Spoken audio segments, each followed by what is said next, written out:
Good afternoon and welcome to the 10th Annual Sacred Trust History Talks and Book Signing event presented by the Gettysburg Foundation and Gettysburg National Military Park.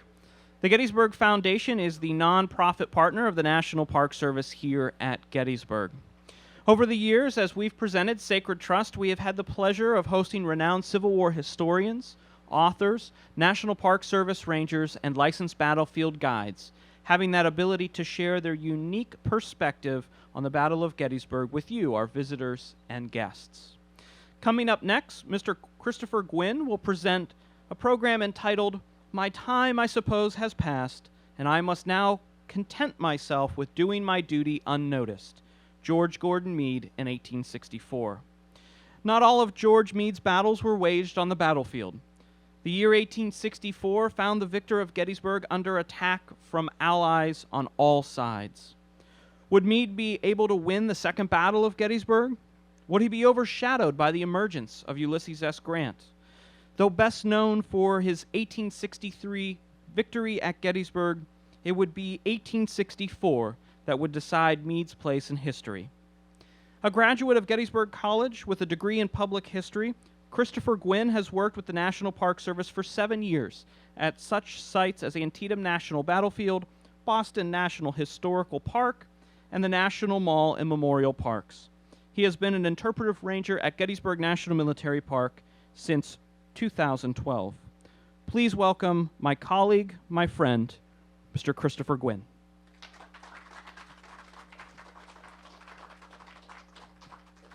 Hello, everybody. You all hear me okay? Not all at once.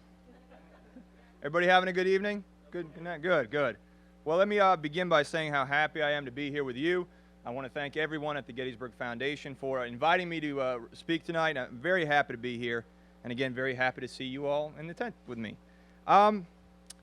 Today, we are going to talk about one man. One man in particular, the gentleman you can see up on the slide there, George Gordon Meade. On the evening of June 28, 1863, George Meade, commander of the 10,000 men of the 5th Army Corps, is woken up in his tent outside of Frederick, Maryland, by a major named James Hardee. And he will be informed that he is now the new commander of the Union Army of the Potomac.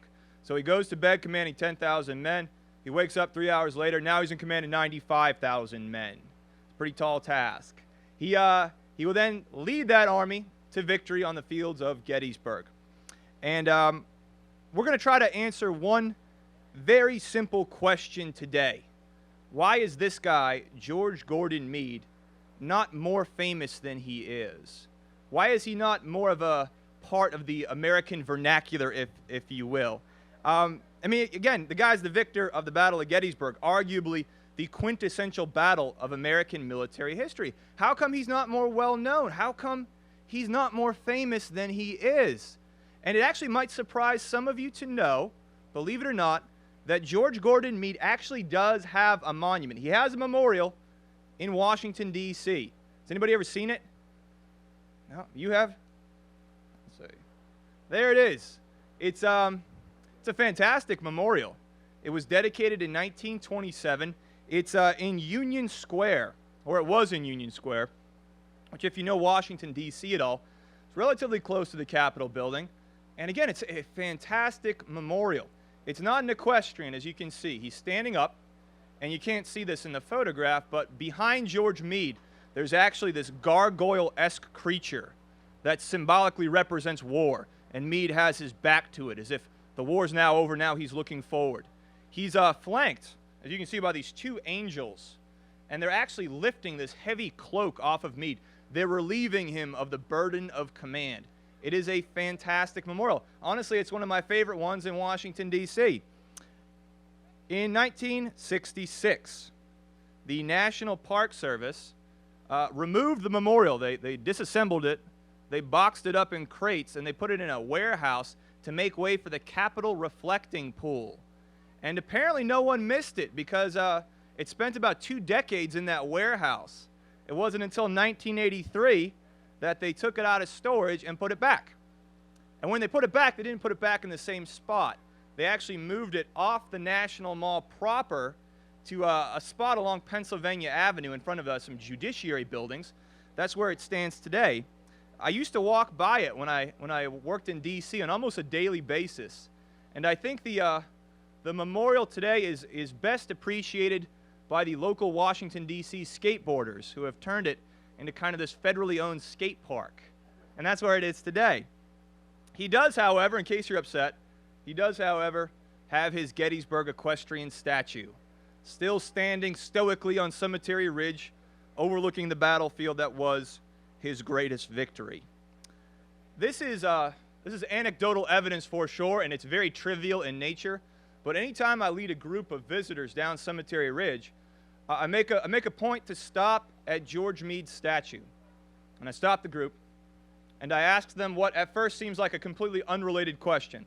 I ask whoever I have if they know who who Robert E. Lee's horse was. Do you all know who Robert E. Lee's horse was? Traveler. Then after an appropriate pause, I point up to George Meade and I say, does anybody know who George Meade's horse was? You don't count. Usually when I ask that question, I get crickets. Once a month, maybe, someone in the back very cautiously will whisper out the name of George Meade's horse, which was Old Baldy. But that's very rare. It's very, very rare. And again, it's anecdotal, but I think it's kind of interesting that the average American visitor, the average tourist to the Gettysburg battlefield, is far more aware of the loser's horse than they are the winner's horse. And as a complete aside, Old Baldy is much more interesting than Traveler ever was. Old Baldy is wounded multiple times in the war. He outlives George Meade by a decade.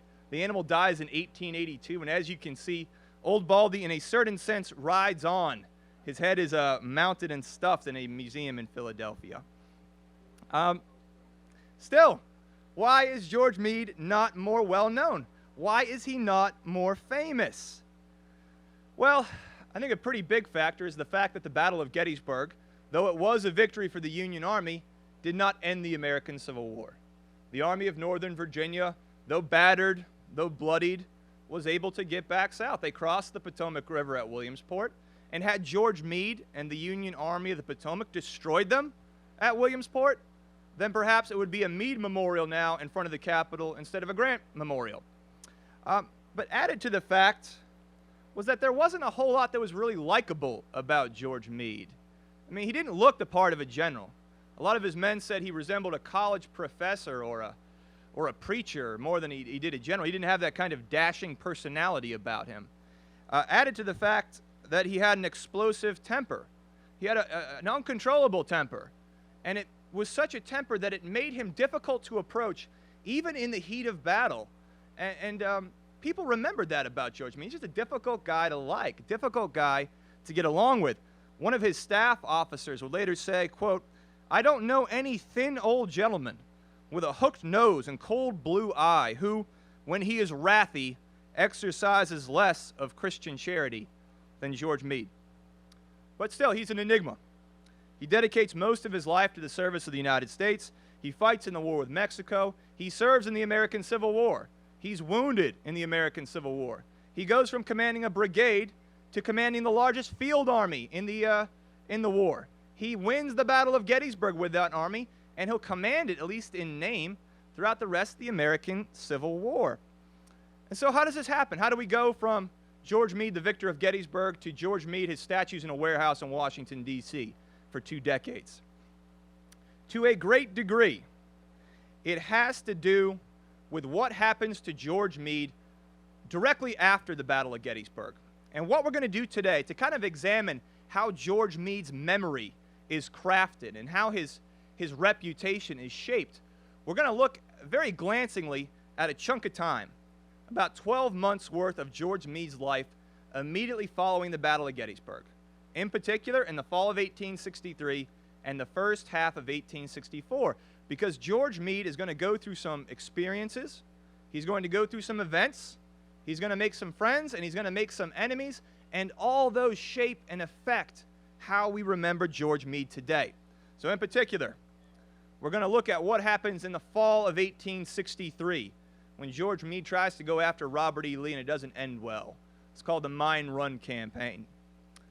We're going to look at what happens in March of 1864 when George Meade is unexpectedly called to testify in front of Congress, in particular in front of the Joint Committee on the Conduct of the War. And very few people testify in Congress and have their reputations improve as a result.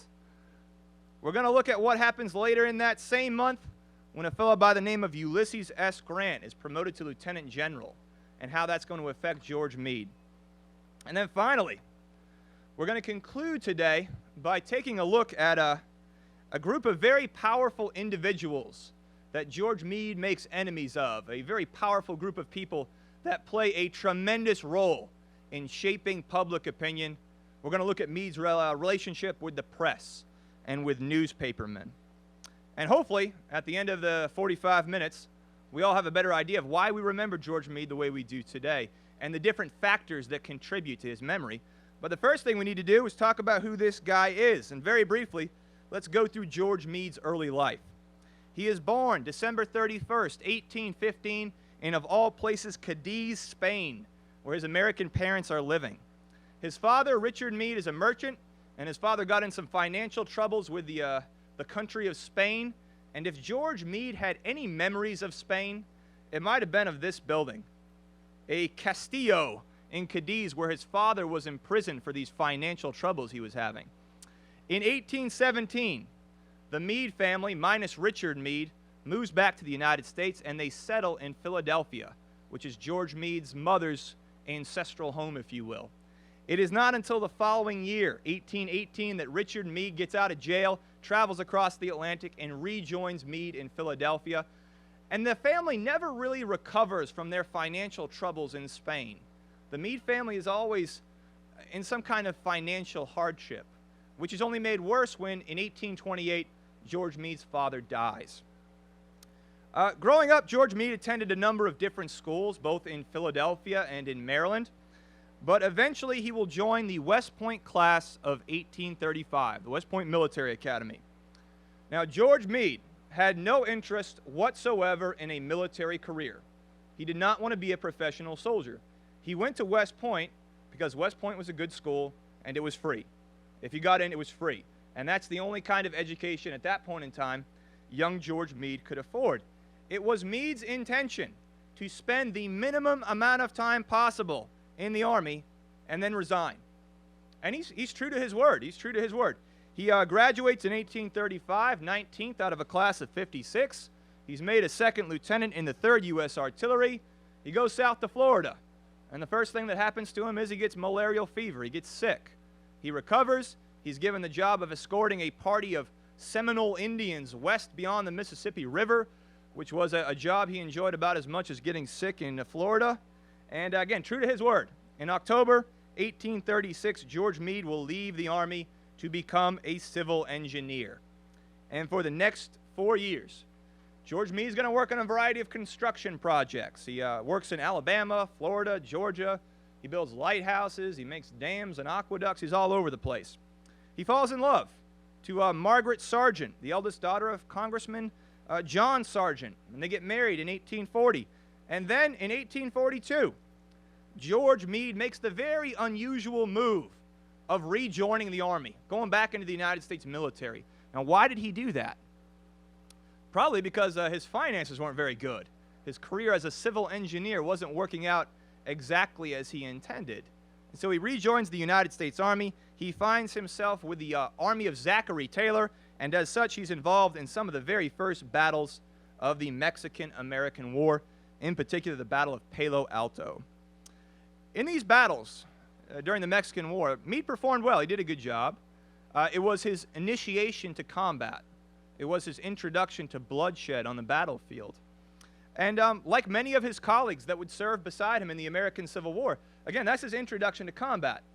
But unlike George McClellan, unlike Robert E. Lee, unlike Jackson, Hooker, George Meade doesn't win any brevets. He doesn't win any commendation. He's not written up in reports about his conspicuous gallantry. George Meade leaves Mexico essentially the same rank as when he entered. He goes back to Washington, D.C. He spends the next 13 years after the Mexican-American War working on, again, engineering projects. He goes back to building lighthouses. He's in the Great Lakes with his headquarters in Detroit in the year 1860 as the secession crisis is coming to a head. Now, George Meade, he can see this crisis, this war brewing on the horizon. And I think George Meade, by 1860, I mean, the guy spent 20 years in the United States Army, and he's only a captain. And George Meade knows with war, there comes opportunity for advancement. There comes opportunity for glory, for financial gain. And George Meade, he wants all those things. He wants that. But he also wants to avoid war. He wants to avoid a civil war as much as any man in the United States at the time. In the election of 1860, George Meade, he doesn't vote for the Republican Party. He doesn't vote for the Democrats. He casts his vote for the Constitutional Union Party because he felt the political spectrum was just dominated by radicals, and that was a middle ground. That was a middle way in this again, political spectrum. But of course, Lincoln wins, the Republican wins, and southern states begin to secede. And in April of 1861, the American Civil War begins. By August of 1861, George Meade is given command of a brigade of Pennsylvania Reserves in the Army of the Potomac, commanded by George McClellan. He will go with that army to the peninsula, and he will take part in the Peninsula Campaign. He will be severely wounded on June 30th at the Battle of Glendale. He goes back home to Philadelphia. He recovers in time for the Second Battle of Bull Run, or the Second Battle of Manassas, where he commands a brigade. At the Battle of South Mountain, September 14th, 1862, he commands a division. And very briefly, on September 17th, at the Battle of Antietam, he's in command of the 1st Army Corps after Joe Hooker is wounded in the cornfield. For his role in these battles, in November of 1862, he will be promoted to Major General of Volunteers, and at the Battle of Fredericksburg, he will lead a division into combat. And as far as the Battle of Fredericksburg is concerned, George Meade's role in it was the only bright spot for the entire Army of the Potomac. Other than Meade's role, it was a disaster. And after Fredericksburg, George Meade is given command of the 5th Army Corps, and he'll lead that corps capably on the battlefields of 1863. And it is 1863 that sees George Meade's rise to national prominence. He leads the 5th Corps capably at the Battle of Chancellorsville, and as we already talked about, on June 28, 1863, he's given command of the Army of the Potomac. He leads that army to its first real, true victory against Robert E. Lee on the battlefields of Gettysburg. And for a brief time, George Meade is a national hero. He is among the most celebrated of all Union generals, right alongside Ulysses S. Grant. That is short-lived, however, because as we all know, Robert E. Lee retreats back into Virginia. He gets away, and the war would go on. For all of its bloodshed, the first half of the year 1863, at least as far as the people at the time saw, had accomplished relatively little. By the fall of 1863, the Confederates were back across the Rapidan. The Union Army of the Potomac was near Culpeper or Brandy Station, and not a whole lot has been accomplished. George Meade will spend the fall and the last couple months of 1863 concerned over two things. One was his future as the commander of the Army of the Potomac, which as far as George Meade was concerned was in question. And the second was the failure of the Mine Run Campaign. In the last weeks of November 1863, George Meade is under enormous political pressure from Washington, D.C. to go on the offensive, to go after Robert E. Lee while the campaign season was still on, before winter really set in. And Meade tries to, and he comes up with a good plan. It's Meade's intention to try to outflank Robert E. Lee's men across the Rapidan, draw them away from their entrenchments on the Rapidan River to open ground, and then fight them in a pitched battle. That is George Meade's plan. It's a plan very similar to what Grant's going to do in the spring of 1864 during the Overland Campaign. The first part of it goes pretty well for George Meade. His men begin to march on November 26th. But fortune soon turns against Meade and the members of the Army of the Potomac. It starts to rain. It turns the roads into these impassable quagmires. It slows the men down. Some of Meade's corps commanders, they further delay things.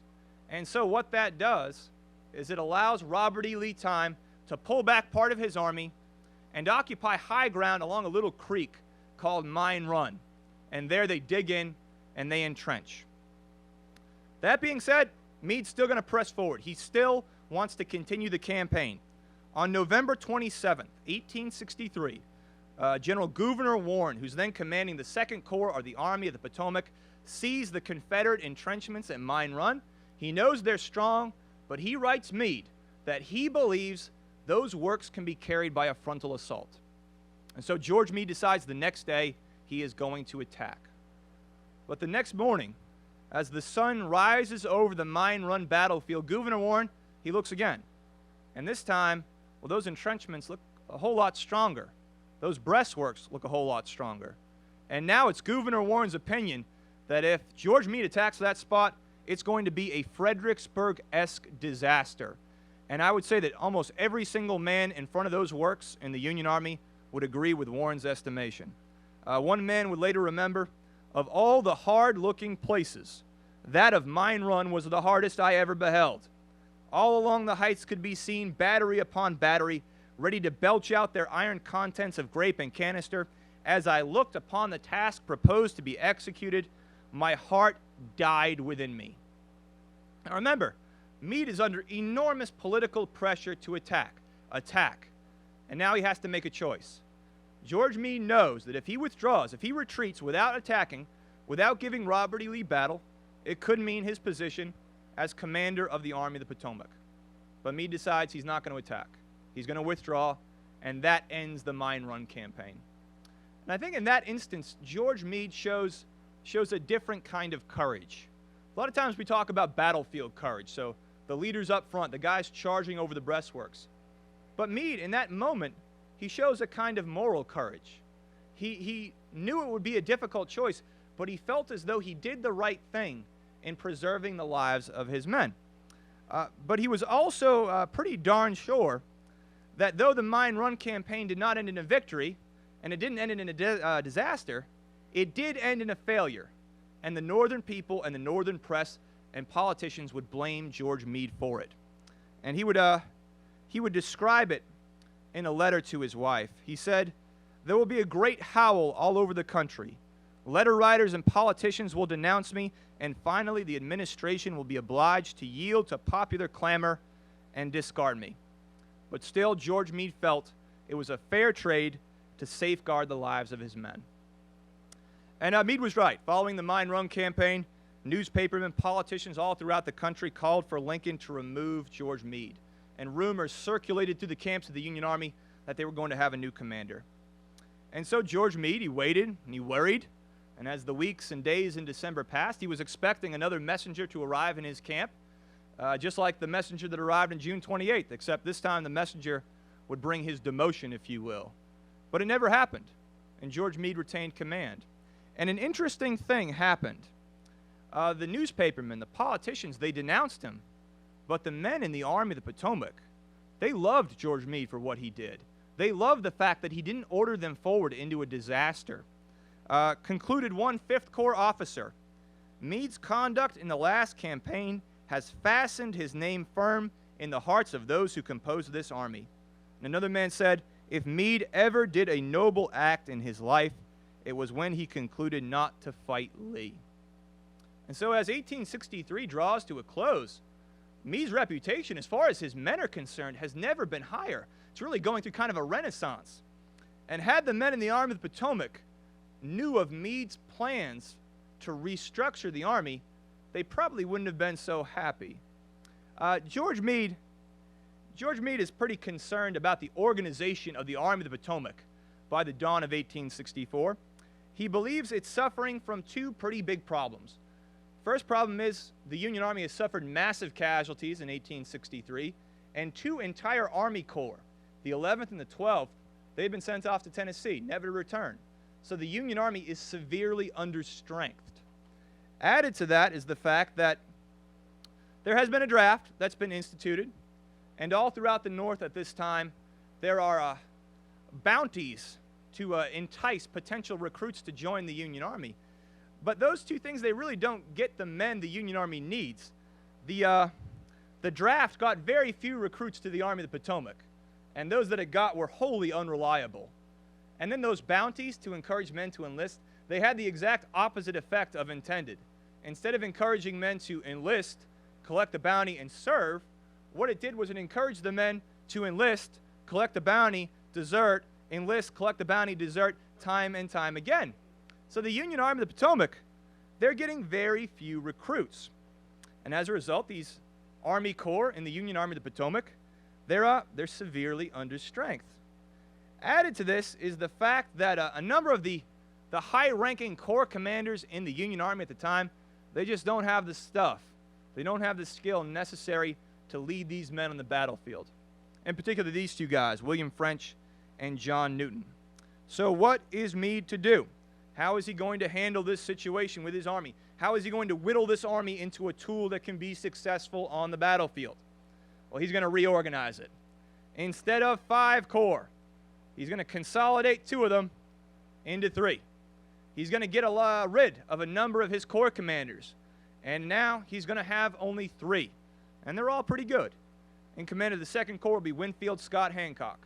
In command of the 5th Corps, we'll have Gouverneur Warren, the hero of Little Round Top. And in command of the 6th Corps, we'll have Uncle John Sedgwick. 3 fairly reliable corps commanders. So that is the new Army of the Potomac, dawn of 1864. To make this possible, George Meade had to make a lot of trips from Brandy Station to Washington, D.C. to iron out all the details that went along with this. And it is while George Meade is in Washington, D.C., trying to reorganize the Army that he will become involved in what can arguably be called his toughest battle of 1864. He would refer to it as his second Battle of Gettysburg.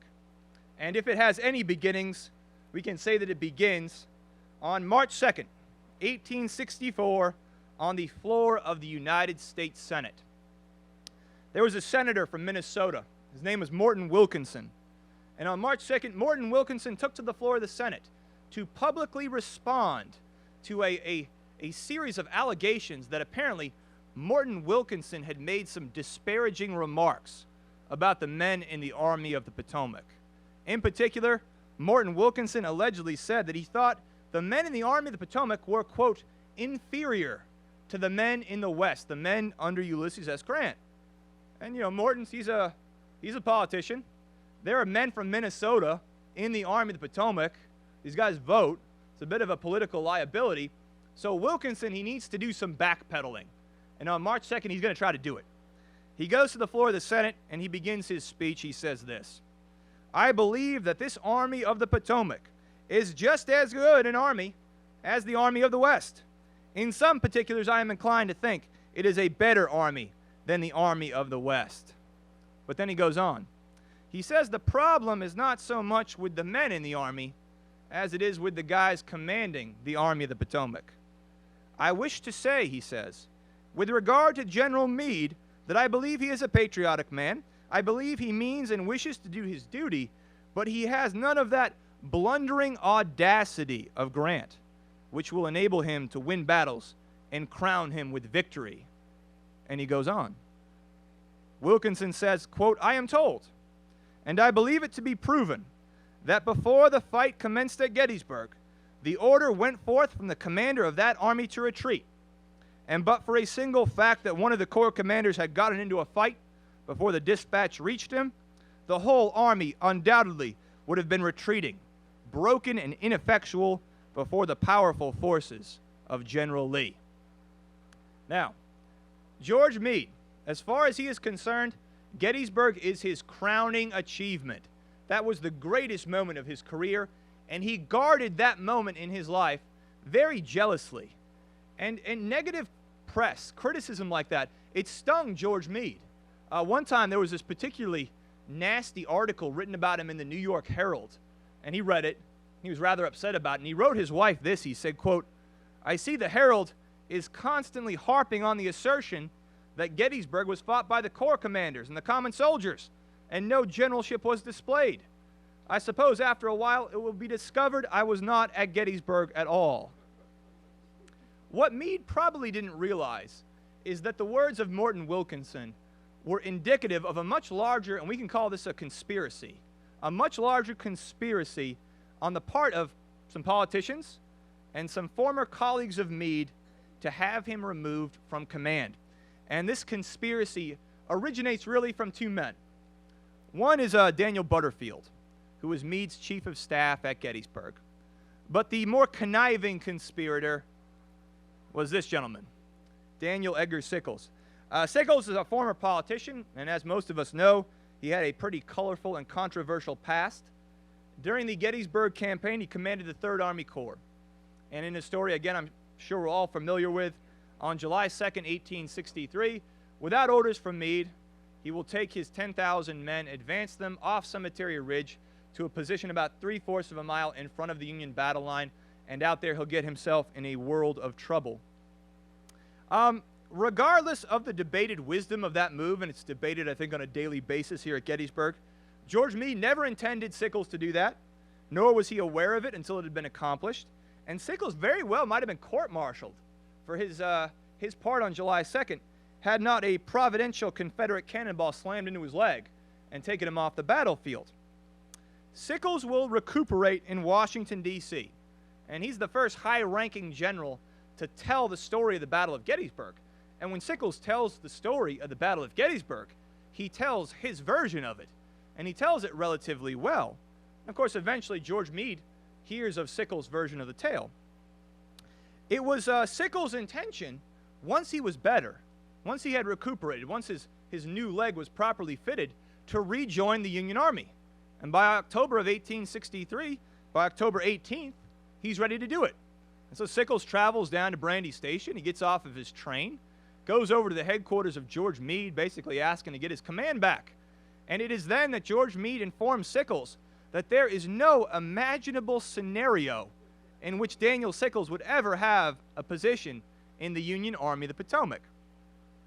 And what that does is it turns Daniel Sickles into an enemy of George Meade. And now Daniel Sickles will start telling his story of events a little bit louder and a little bit more forceful and a little bit more eloquently. And Sickles' charges of retreat and incompetence are loud enough, and Sickles is politically savvy enough that they get all the way to the attention of the Joint Committee on the Conduct of the War. Joint Committee is created in the fall of 1861 after the Union defeat at the Battle of Ball's Bluff. And the basic goal of the committee was to examine and investigate the ways in which the Civil War was being waged, to root out incompetence, to create a more efficient army. And they were incredibly busy. During the war, they met 272 times. They investigated every single commander of the Army of the Potomac. They investigated pretty much every disaster and defeat that the Union forces suffered over the 4 years of the war. The committee is dominated by two men. One is a gentleman by the name of Benjamin Wade from Ohio. He is a senator. The other is a man by the name of Zachariah Chandler of Michigan, also a senator. Neither of these men have any great love for George Gordon Meade. And on February 26th, they begin their investigation of George Meade and his conduct during the Gettysburg campaign. And guess who the first witness they call is? Guess who it is? Dan Sickles. By March 3rd, just a few days later, the Joint Committee says it has enough evidence to prove that George Meade is incompetent and should be removed from command. And that same day, Wade and Chandler, they head over to the Executive Mansion and they meet with President Abraham Lincoln. And they urge for Meade's removal.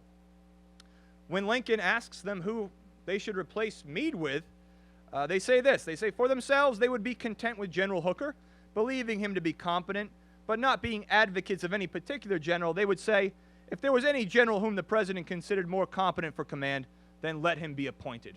So basically, at this point, they kind of want Hooker, but they're saying it doesn't really matter. Whoever you can find. Nothing comes of this meeting with Lincoln. Nothing comes. But on March 5th, probably at Lincoln's urging, they call in George Meade to testify. And at this point in time, George Meade had no idea anything was going on at all. He had no idea.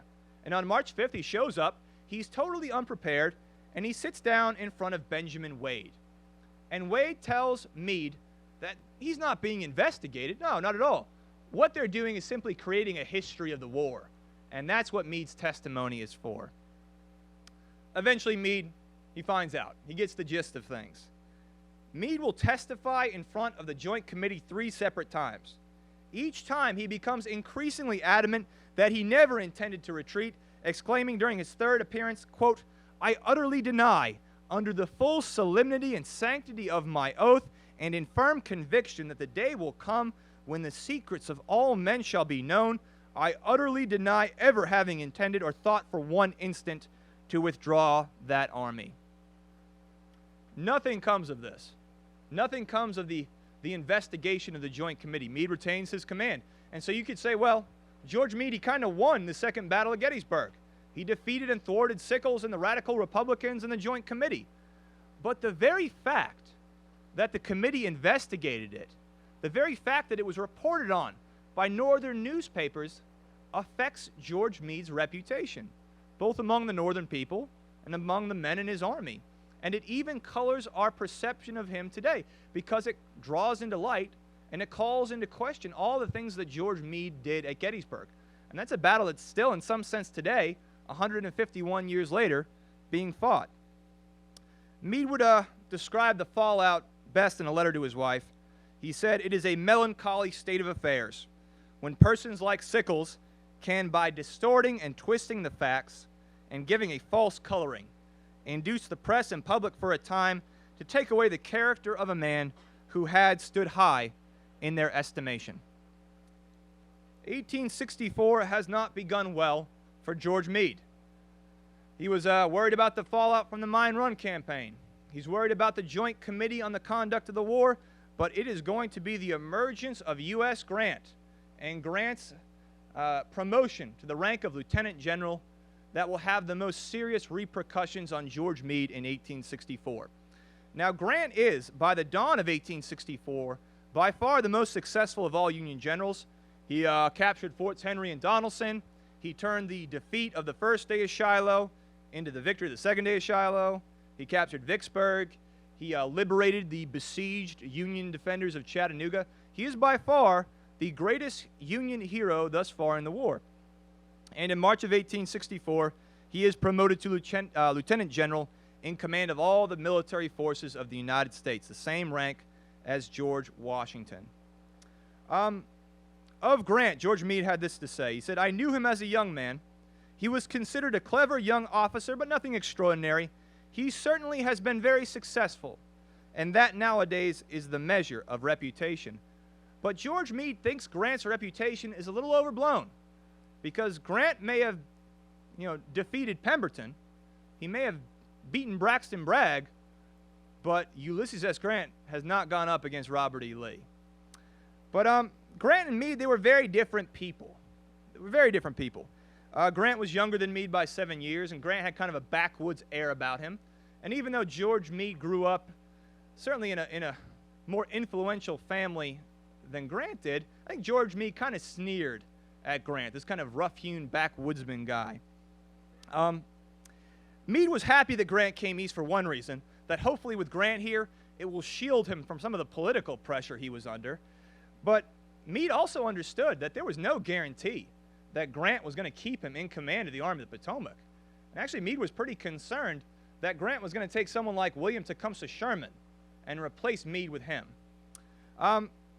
In March of 1864, on March 10th, as a matter of fact, Grant will travel down to Brandy Station to meet with George Meade.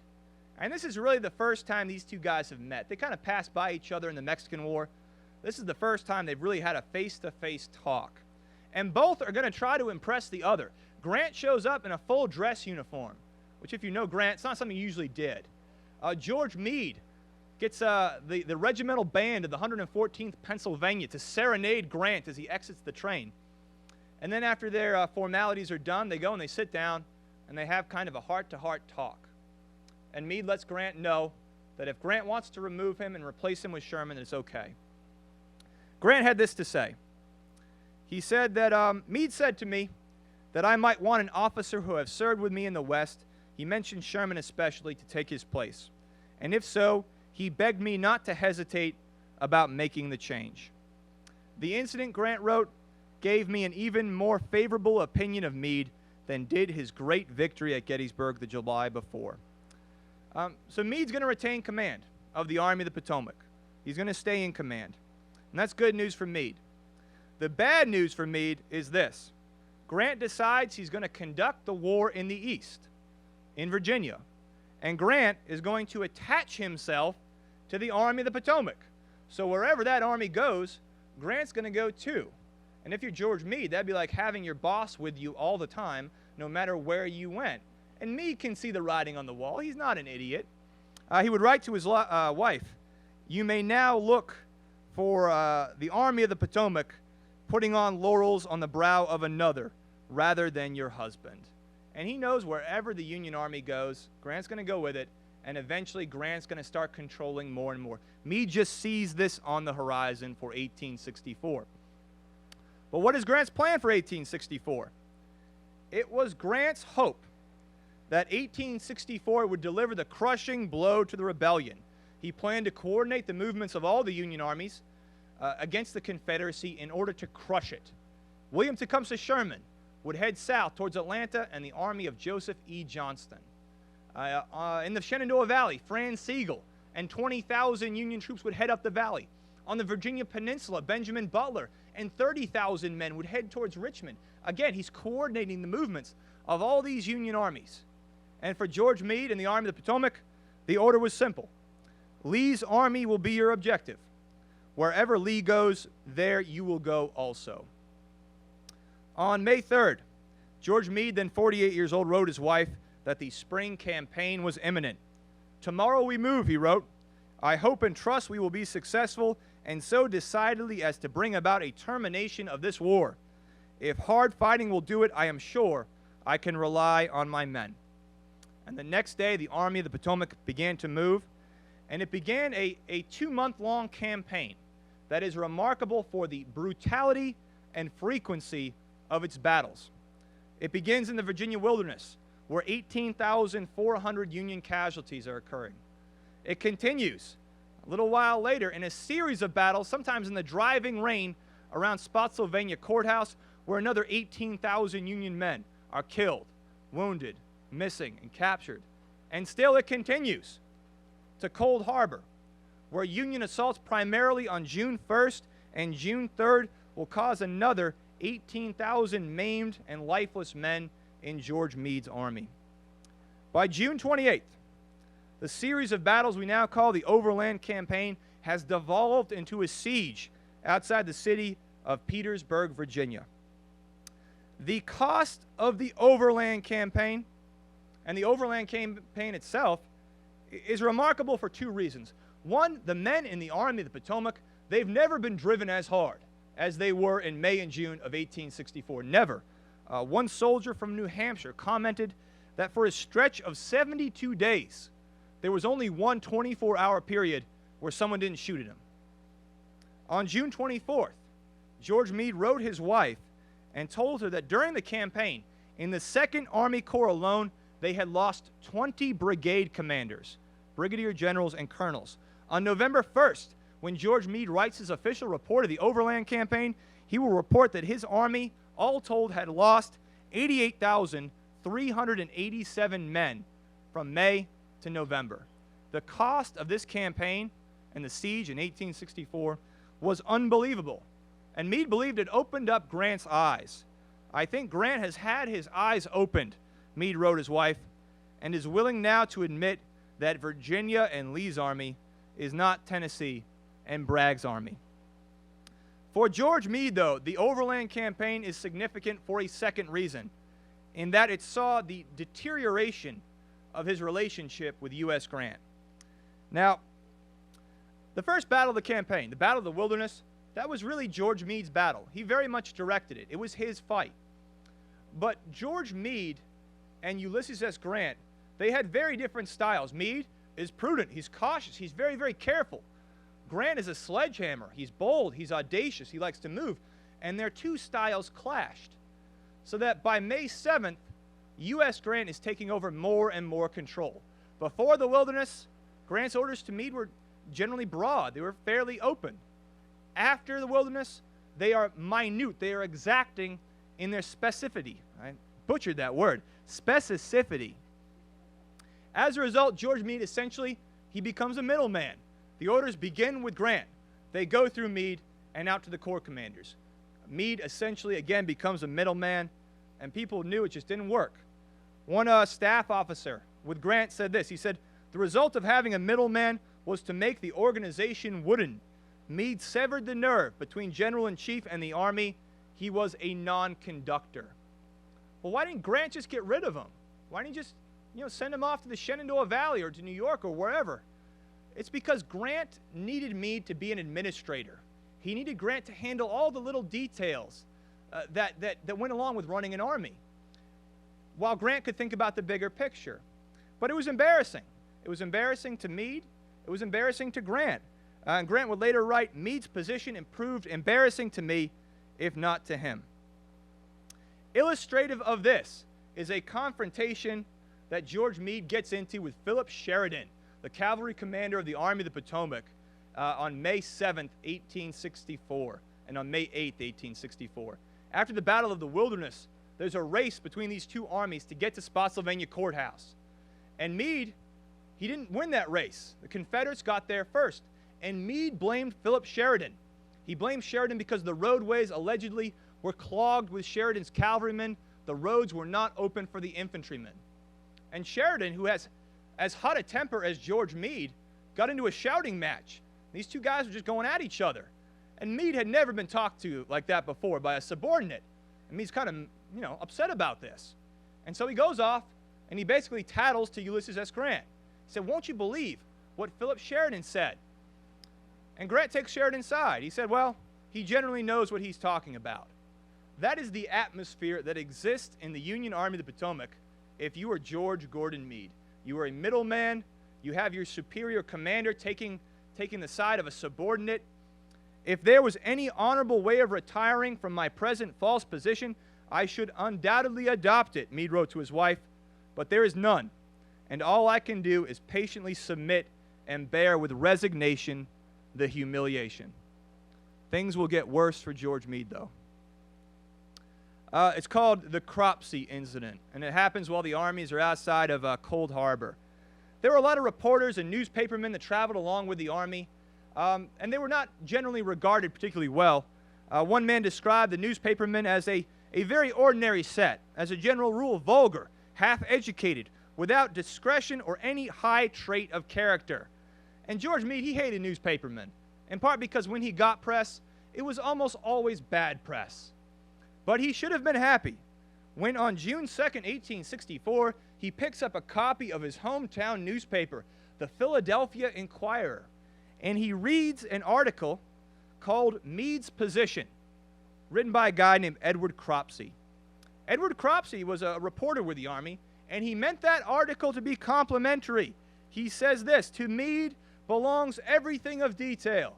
He is entitled to great credit for the magnificent movements of this army since Brandy. In a word, he commands the army."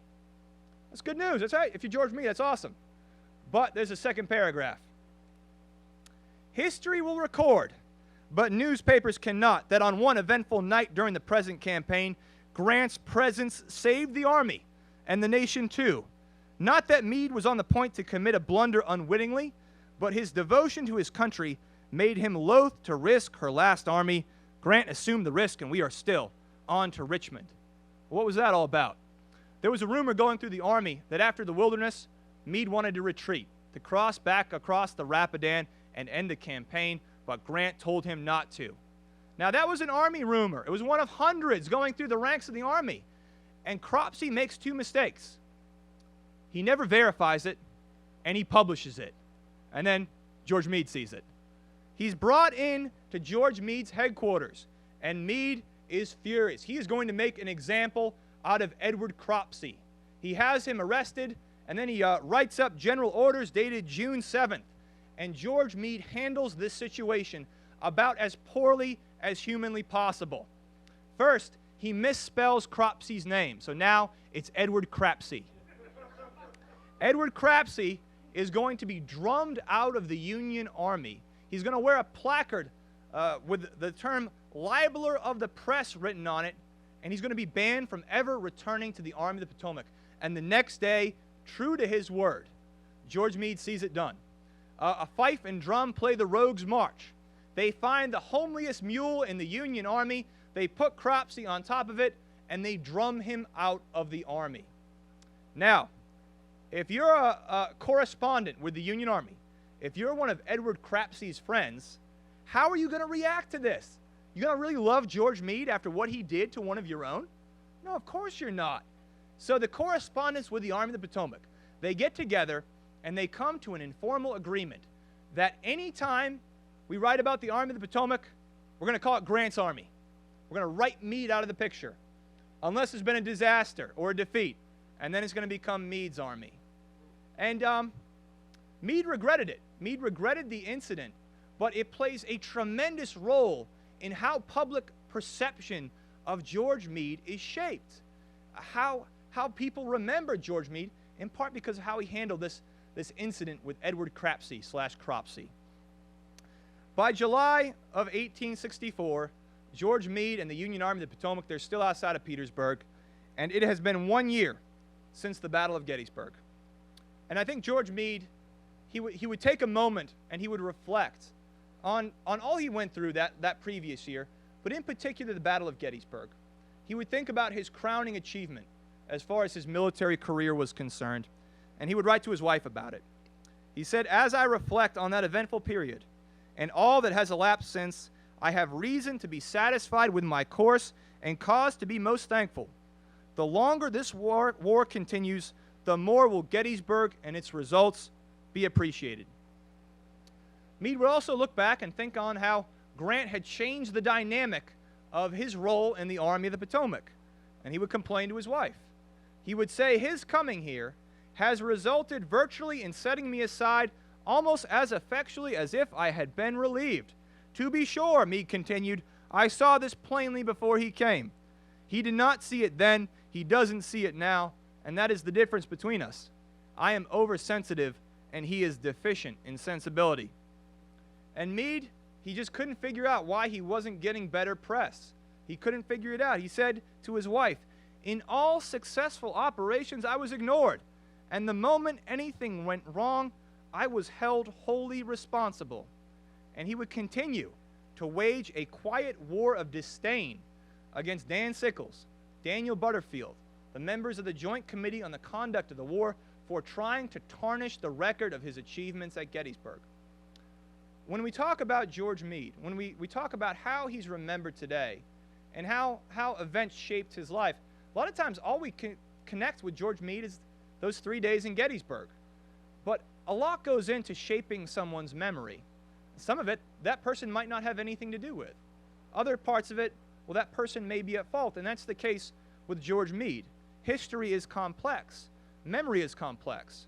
And that's how we go from George Meade, the victor of Gettysburg, to George Meade's memorial in a crate in a warehouse in Washington, D.C. But Meade, I think, said it best to his wife. He said this, and I think he was pretty accurate with what he said. "My time, I suppose, has passed," he said, "and I must now content myself with doing my duty unnoticed." Folks, I want to thank you very, very much for your attention. Thank you. Do we have time for questions? Any questions, but only questions I can answer. Yes, sir. How much truth is there to the what I've heard also, that on July 3rd at Gettysburg, that Meade did propose to retreat? Yeah, it's July 2nd. It's July 2nd, yeah. There is a lot that's been written about that, and a lot of it I don't buy. George Meade's the commander of the Union Army of the Potomac. His chief of staff, Daniel Butterfield, is going to be charged with coming up for a plan in the event that Meade needs to retreat from the battlefield. It was simply a contingency. If you are a commander of a major field army and you don't have a plan, if things go bad, what kind of commander are you? Not a particularly successful one. And so if Meade did anything, he had Butterfield draw up a contingency plan. And I believe that happened.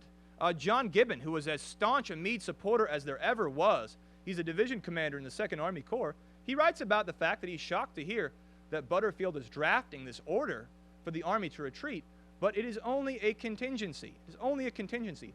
The greatest evidence that Meade did not intend to retreat is that a retreat never happened. Meade's the commander of the Union Army of the Potomac. It doesn't matter what his corps commanders say. It doesn't matter what John Gibbons says. It doesn't matter what his chief of staff says. If George Meade wants to retreat, he can retreat, and he doesn't. And he writes something essentially stating the same exact thing to Henry Halleck. He writes about how he's going to stay at Gettysburg. If he needs to retreat because of a disaster, he will, but he's going to be prepared for it if it comes to that. That's what that order is all about, and I wouldn't make anything more out of it than that.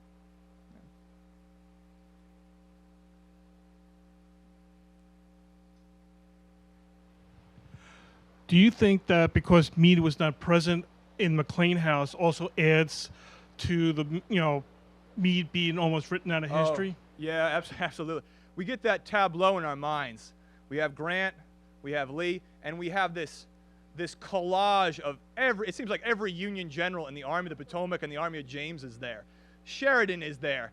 You got Edward Ord is there. And Meade's not. Meade's not there. I think it was maybe we would connect Meade a little bit more with the final campaigns of the Army of the Potomac and with Grant and with the defeat of Lee at Appomattox if he had been there. The fact of the matter is he wasn't, and that shows you how far Meade's star had plummeted in 2 years. Follow? Think Grant should have waited for Meade to show up for the surrender, even though that Meade was on the other side of the Appomattox with the other half of the army? Yeah. Think he should have waited? I mean, it would have been the nice thing to do. But I think, Grant, he's just defeated Robert E. Lee. And, when Grant has that interview with Lee in the McLean House, what did Grant know? What did he think? He probably assumed that was the end, but he wants to get the thing done, I'm sure. He wants, okay, I want this in paper. I want the Confederate Army's capitulation. And if that means, I'm not going to wait for George Meade to get over here, that's what it means. But I think had George Meade been there, we would view him a little bit differently because he's essentially written out of the last campaigns of the Army because he's not there. Because when most people think of Appomattox, they think of that image in the parlor of the McLean House. If you watch the Ken Burns Civil War series, the last time George Meade, I think, is mentioned is basically the episode that Gettysburg is. And then you don't hear about him again. But had Meade been there, had he walked out of that room with the table that Lee used to sign that order, maybe we'd think about him a little bit differently. Folks, that's all the time I have for questions. I apologize. Thank you so much, and thanks to the Gettysburg Foundation for putting this on.